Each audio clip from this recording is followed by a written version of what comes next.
عمران خان کی لاہور میں خاتون صحافی صدف نعیم کے گھر آمد، والدہ سے تعزیت۔ جو اللہ نے فیصلہ کیا، دنیا اللہ کے فیصلے کے سامنے کھڑی نہیں ہو سکتی۔ عمران خان کی صدف نعیم کی والدہ سے یہ گفتگو ہوئی۔ انہوں نے کہا، اللہ آپ کو صبر دے، آپ تو اتر کر صدف کے پاس گئے تھے، آپ نے کیا دیکھا؟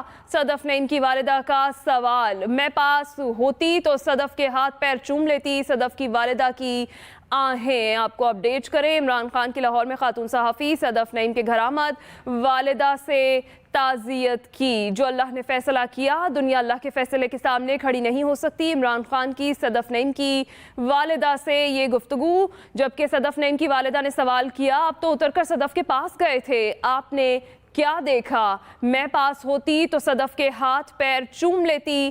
صدف کی والدہ کی یہ آہیں تھیں، ان کی جانب سے یہ گفتگو کی گئی۔ عمران خان لاہور میں خاتون صحافی صدف نعیم کے گھر گئے۔ اللہ نے فیصلہ کیا ہوتا ہے، جو اس کا مرضی ہوتی ہے دنیا اس کے سامنے کھڑی نہیں ہوتی۔ وہ جس طرح وہ ہوا،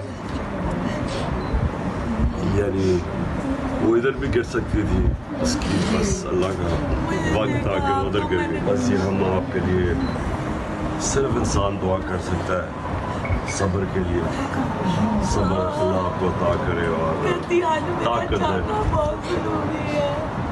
یہ ضروری تھا اس کا جانا۔ آپ تو اتر کے اس کے پاس گئے تھے، تو پھر کیا دیکھا؟ بس ہمیں پاؤں دکھا دیتے، میں اس کے پاؤں چوم لیتی۔ صدف میری معصوم بچی۔ وزیراعظم کی ہدایت پر ارشد شریف کیس میں 3 رکنی انکوائری کمیشن بنانے کا فیصلہ۔ سرائے کے مطابق کمیشن کی منظوری کے لیے وزارت داخلہ نے کابینہ کی منظوری کے لیے سمری بھیج دی ہے۔ عام خبر آپ تک پہنچا رہے ہیں۔ کمیشن کی منظوری کے لیے وزارت داخلہ نے کابینہ کی منظوری کے لیے سمری بھیج دی۔ بات کریں گے اپنے نمائندے حیدر نسیم سے۔ جی حیدر، انکوائری کمیشن بنانے کا فیصلہ کیا گیا ہے، کون کون اس میں شامل ہے؟ جی، اس حوالے سے چیئرمین جو ہے کمیشن کے جسٹس عبدالشکور پراچا، ان کی نامزدگی کی گئی ہے۔ اس کے علاوہ 2 مہمان ہیں جو کہ وزارت داخلہ کی طرف سے یہ سمری ہے، اور وزیر اعظم کو کیبنٹ کی منظوری کے لیے بھجوا دی گئی ہے، اور اس پر جس طرح ہی منظوری ہوگی اور یہ کمیشن جو ہے کام شروع کر دے گا، اور تھورولی جو ہے وہ ارشد شریف کے جو قتل کی انویسٹیگیشن ہے، اور جو انٹرنیشنل جو ٹیمز گئی ہیں جنہوں نے اپنی انویسٹیگیشن کی ہے، وہ بھی اپنی کمیشن کو رپورٹ پیش کریں گے، اور پاکستان کے اندر ان کی جان کو جو تھریٹ تھے پاکستانی اداروں سے ہی معاونت دی جائے گی۔ کمیشن کو مکمل آتھورائز کیا گیا ہے جو کہ اس حوالے سے مکمل تحقیقات کرے گا، اور یہ کمیشن جو ہے وہ Pakistan commission of inquiry act 2017 کے تحت جو ہے وہ تشکیل دیا گیا ہے۔ اس حوالے سے وزیر اعظم کو جا چکی ہے۔ جی ٹھیک ہے، بہت شکریہ حیدر، آپ نے ہمیں تفصیلات سے آگاہ کیا۔ فوج کی اپنی ثوابدید اور طریقہ کار ہے، ہمیں کسی پر اعتراض نہیں، جو آرمی چیف آئے گا منظور ہوگا۔ پی ٹی آئی رہنما پرویز خٹک کی جانب سے کہا گیا، حکومت سے کوئی ملاقات نہیں ہوئی، نہ بیک ڈور مذاکرات ہو رہے ہیں۔ پی ٹی آئی رہنما پرویز خٹک کی جانب سے یہ گفتگو کی گئی کہ حکومت سے کوئی ملاقات نہیں ہوئی اور نہ ہی بیک ڈور مذاکرات ہو رہے ہیں، جبکہ اسد قیصر بولے، ہمارے مارچ کے متعلق غلط فہمی پھیلائی جا رہی ہے۔ مزید کہا، مارچ کا آرمی چیف کی تعیناتی سے کوئی تعلق نہیں ہے۔ اسد قیصر کی جانب سے کہا گیا، سپریم کورٹ کی ہدایت والی جگہ پر ہی احتجاج کریں گے۔ اسد قیصر کی جانب سے اپنی گفتگو میں یہ کہا گیا۔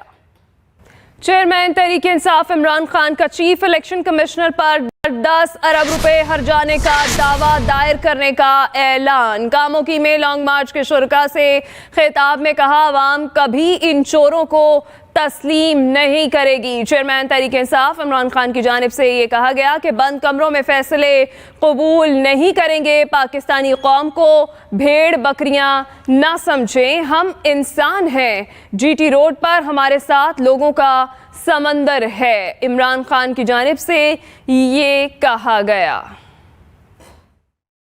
اللہ نے فیصلہ کیا ہوتا ہے، جو اس کا مرضی ہوتی ہے دنیا اس کے سامنے کھڑی نہیں ہوتی۔ اسی پر بات کریں گے، ایکسپریس نیوز کے نمائندہ طیب مغل ہمارے ساتھ موجود ہیں۔ طیب مغل، آگاہ کیجیے گا، لانگ مارچ کہاں تک پہنچا ہے؟ جی بالکل پاکستان تحریک انصاف کا حقیقی آزادی لانگ مارچ جو ہے وہ کچھ ہی دیر بعد اس کا کاموگی سے چوتھے روز کا آغاز ہوا تھا. یہ لانگ مارچ جو ہے یہ احمد آباد کی طرف رواں دواں ہے اور کچھ ہی دیر بعد یہ احمد آباد پہنچے گا جہاں پر دوسرا بڑا جو ہے وہ استقبالیہ کیمپ لگایا گیا ہے. آپ میرے پیچھے دیکھ سکتے ہیں کہ احمد آباد کے مقام پر جو مقامی قیادت ہے ان کی طرف سے استقبالیہ کیمپ لگایا گیا ہے اور یہاں پر ہزاروں کارکنان کی جو تعداد ہے وہ موجود ہے جو اپنے قائد کا بڑی بے صبری سے انتظار کر رہے ہیں اور یہاں پر پھولوں کی پکیاں نچھاور کر کے استقبال کیا جائے گا اور کارکنان جو ہے وہ یہاں پر نعرے بازی کر رہے ہیں, پارٹی ترانوں پر ان کے جو ہے وہ بہلائے جا رہے ہیں. اس کے علاوہ یہاں خطاب کرنے کے بعد 8 کلومیٹر چندہ قلعہ ہے, وہاں پر عمران خان کا آخری خطاب ہوگا اور وہاں پر بھی مرکزی سٹیج جو ہے وہ تیار ہے. ضلع کی جو قیادت ہے, ٹکٹ ہولڈر ہے, عہدے داران ہے, وہ وہاں پر موجود ہیں جو اپنے قائد کا استقبال کر رہے ہیں. میں آپ کو بتاتا چلوں کہ آج گجرانوالہ سے باقاعدہ طور پر جو ہے وہ لانگ مارچ کا کاموں کی سے آغاز ہوا ہے. 3 مقامات پر عمران خان نے خطاب کرنا تھا, کاموں کی ہو چکا ہے. احمد آباد جو ہے وہ کچھ ہی دیر بعد یہاں پہنچیں گے, خطاب کریں گے اور اس کے بعد چندہ قلعہ جائیں گے جو گجرانوالہ کا داخلی راستہ ہے اور وہاں پر ایک بہت بڑا کٹ جو ہے وہ ہو رہا ہے. وہاں پر خان صاحب جو ہے وہ خطاب کریں گے. اس کے بعد آج کا جو لانگ مارچ ہے وہ چوتھے روز کے لیے ختم کر دیا جائے گا. اس کے علاوہ جو 5ویں روز کا جو ہے لانگ مارچ کا آغاز وہ چندہ قلعہ کے مقام پر ہی کیا جائے گا اور کل جو سب سے بڑا جلسہ ہے وہ گوندلاوالا اڈا پر کیا جائے گا. وہاں پر قیادت کی طرف سے اسٹیج بھی تیار کیا گیا ہے اور مقامی قیادت کا کہنا ہے کہ لاہور کے بعد جو سب سے بڑا گیدرنگ ہے وہ گجرانوالہ گوندلاوالا اڈا پر ہوگی جہاں پر کارکنانوں کو جو بھی تیار کیا جا رہا ہے. اور اس کے علاوہ جو مقامی قیادت ہے ان کی طرف سے یونین کونسل کی سطح پر ایک مہم چلائی گئی ہے کہ زیادہ سے زیادہ جو کارکنان ہے وہ وہاں پر اکٹھے ہو, کیونکہ گوندلاوالا ایک ایسی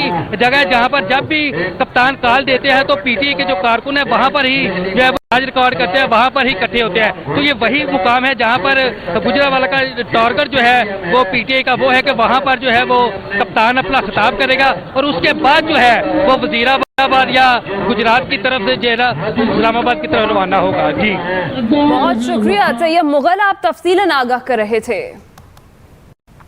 فارن فنڈڈ فتنہ نے اعتراف کر لیا کہ یہ انقلاب نہیں خونی مارچ ہے, خونی مارچ نامنظور. وفاقی وزیر اطلاعات مریم اورنگزیب کا عمران خان کے ٹویٹ پر رد عمل سامنے آ گیا. عام خبر آپ تک پہنچا رہے ہیں. بیلٹ پر بلڈ شیڈ بندوقوں سے انقلاب لانے کا ثبوت ہے. مریم اورنگزیب کی جانب سے کہا گیا کہ عوام نے فارن فنڈڈ فتنہ, توشہ خانہ ڈکیتیاں, بشرا بی بی کے ہیرے اور شہداء کے خلاف مہم دیکھی ہے. فارن فنڈڈ فتنہ نے اعتراف کر لیا کہ انقلاب نہیں خونی مارچ ہے, خونی مارچ نامنظور. اہم خبر آپ تک پہنچا رہے ہیں. وفاقی وزیر اطلاعات مریم اورنگزیب کا عمران خان کے ٹویٹ پر یہ رد عمل سامنے آیا. عوام نے فارن فنڈڈ فتنہ, توشہ خانہ ڈکیتیاں, بشرا بی بی کے ہیرے اور شہداء کے خلاف مہم دیکھی. فارن فنڈڈ فتنہ نے اعتراف کر لیا کہ یہ انقلاب نہیں خونی مارچ ہے, خونی مارچ نامنظور. پاکستان پیپلز پارٹی کے رہنما مرتضی وہاب اس وقت نیوز کانفرنس کر رہے ہیں. آج ٹارگٹ یہ طے کیا ہے کہ انشاءاللہ 30 نومبر یعنی کہ اگلے 30 روز کے اندر اس نظام کو ہم رول آؤٹ کرنا شروع کر دیں گے تاکہ لوگوں کو انشاءاللہ العزیز امیڈیٹ ریلیف دی جا سکے.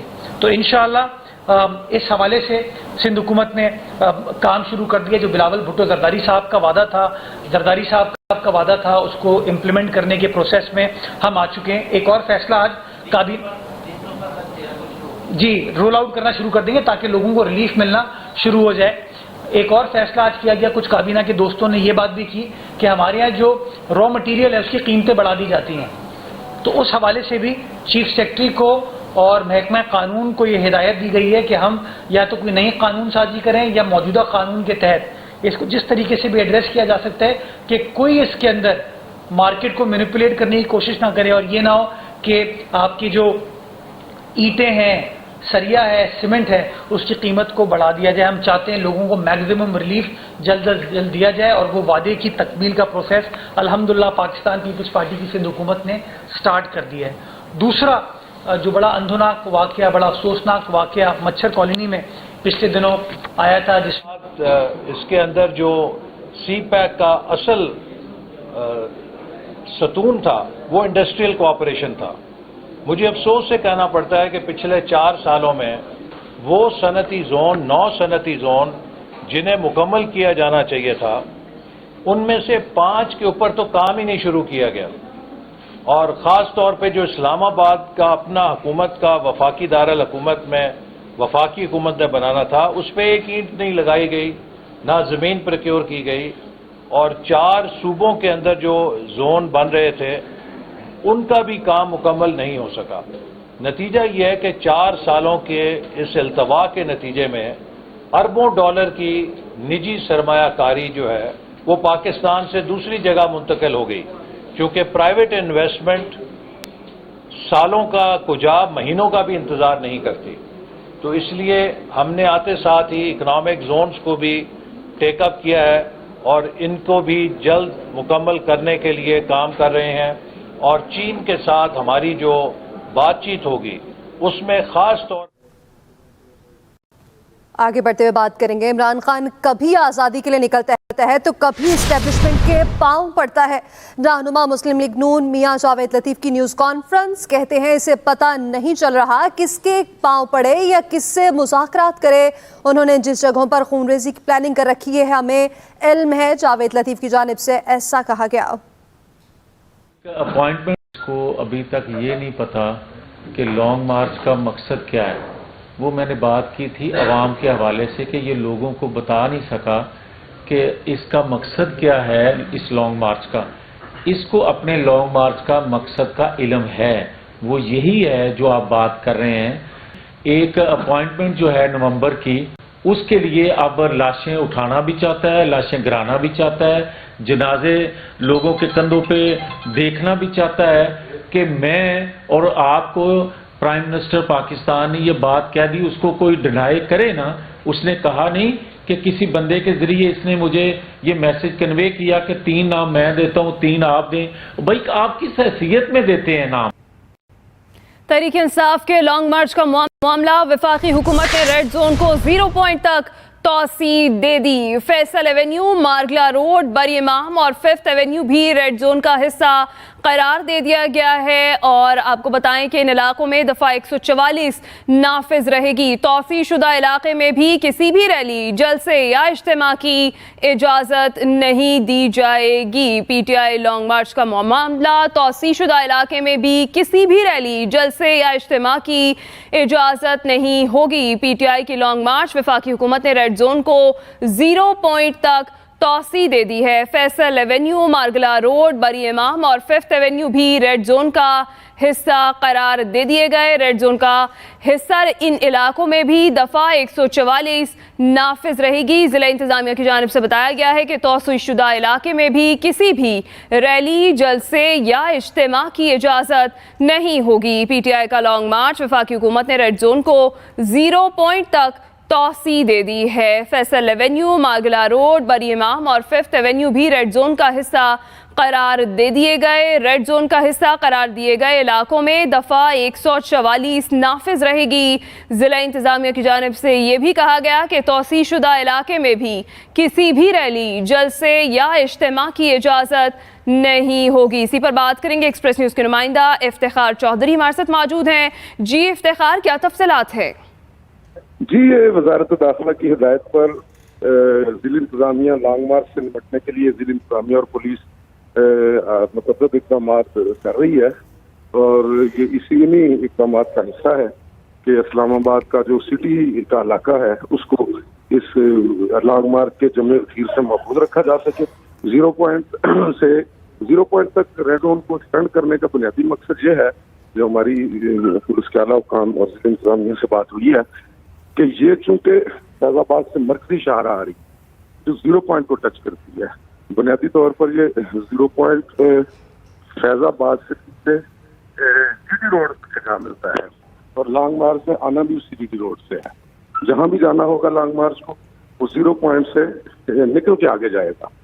اور جس سے نکل کے آگے جائے گا جس کے نتیجے میں یہ ہوگا کہ اسلام آباد شہر کا سٹی زون جو ہے وہ چوک ہونے کا خدشہ ہے، جو ہمیں پولیس کی طرف سے ذرائع سے بتائیں گے. بہت شکریہ افتخار چودھری، آپ اپڈیٹ کر رہے تھے. آگے بڑھتے ہوئے بات کریں گے. پی ایس پی سربراہ مصطفیٰ کمال کہتے ہیں کہ عمران خان واقعی خطرناک ہو گئے ہیں. اس ملک کے ساتھ کھیل کھیلا جا رہا ہے. عمران خان جو بائیڈن کی کال کا انتظار کرتے رہے، لیکن جب وہاں سے کال نہیں آئی تو روس کی جانب رخ کیا. کراچی میں نیوز کانفرنس کرتے ہوئے مصطفیٰ کمال نے کہا کہ عمران خان اگر الیکشن کی تاریخ چاہتے ہیں تو مل بیٹھ کر بات کریں، ملک کو برے حالات کی طرف نہ لے کر جائیں۔ عمران خان کہتے ہیں چوروں کی حکومت ہے، آپ تو گھڑی چوری کر کے بیچتے ہوئے پکڑے گئے ہیں، جن کا نام آپ بگاڑتے ہیں شاید ان کے ساتھ حکومت بنانا پڑ جائے۔ آپ نے اسٹیبلشمنٹ کے اعلیٰ افسران کو بھی القابات سے نوازا۔